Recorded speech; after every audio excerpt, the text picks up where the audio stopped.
കണ്ണൂരിൽ നിന്ന് 8 കോച്ചുകളുമായി പുറപ്പെടുന്ന ട്രെയിൻ മംഗലാപുരത്ത് വെച്ച് കാർവാറിൽ നിന്നുള്ള ട്രെയിനിനോട് ചേർത്താണ് ഇപ്പോൾ ബംഗളൂരുവിലെ യശ്വന്ത്പൂരിലേക്ക് യാത്രയാകുന്നത്. എന്നാൽ 2 വണ്ടികളായി യാത്ര ചെയ്യാൻ ആവശ്യമായ കോച്ചുകൾ ദക്ഷിണ പശ്ചിമ റെയിൽവേകളിൽ ഉണ്ടെന്നാണ് വിവരം. മംഗലാപുരത്ത് നിന്നും പകുത്ത് മാറ്റി 10 കമ്പാർട്ട്മെൻറ്റ് കാർവാറിലേക്കും 8 കണ്ണൂരിലേക്കും പോകുന്ന ഒരു സാഹചര്യമാണ് ഇപ്പോൾ ഉള്ളത്. നമുക്കറിയാം, ഈ വണ്ടികൾ 2 വണ്ടിയായി ഓടിച്ചാൽ, അതായത് ആവശ്യത്തിലധികം കോച്ചുകളും കമ്പാർട്ട്മെൻറ്റും ഒക്കെ ദക്ഷിണ റെയിൽവേയിലും പശ്ചിമ റെയിൽവേ ആസ്ഥാനത്തൊക്കെ ഉള്ളതെന്നാണ് നമുക്ക് കിട്ടിയ വിവരം.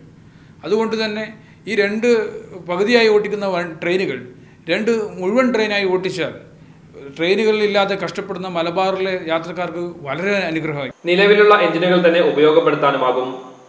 നിലവിൽ യശ്വന്ത്പൂരിൽ നിന്നും പുറപ്പെടുന്ന വണ്ടി മംഗലാപുരത്തെത്തിയാൽ കാർവാറിലേക്ക് 10ഉം കണ്ണൂരിലേക്ക് 8ഉം കോച്ചുകളായി വിഭജിച്ചാണ് യാത്ര. കണ്ണൂർ, കാസർഗോഡ് ജില്ലകളിലെ 100 കണക്കിന് യാത്രക്കാർക്ക് ഈ ട്രെയിൻ മൂലമുള്ള പൂർണ്ണ പ്രയോജനം ഇല്ലാതാക്കുന്നു.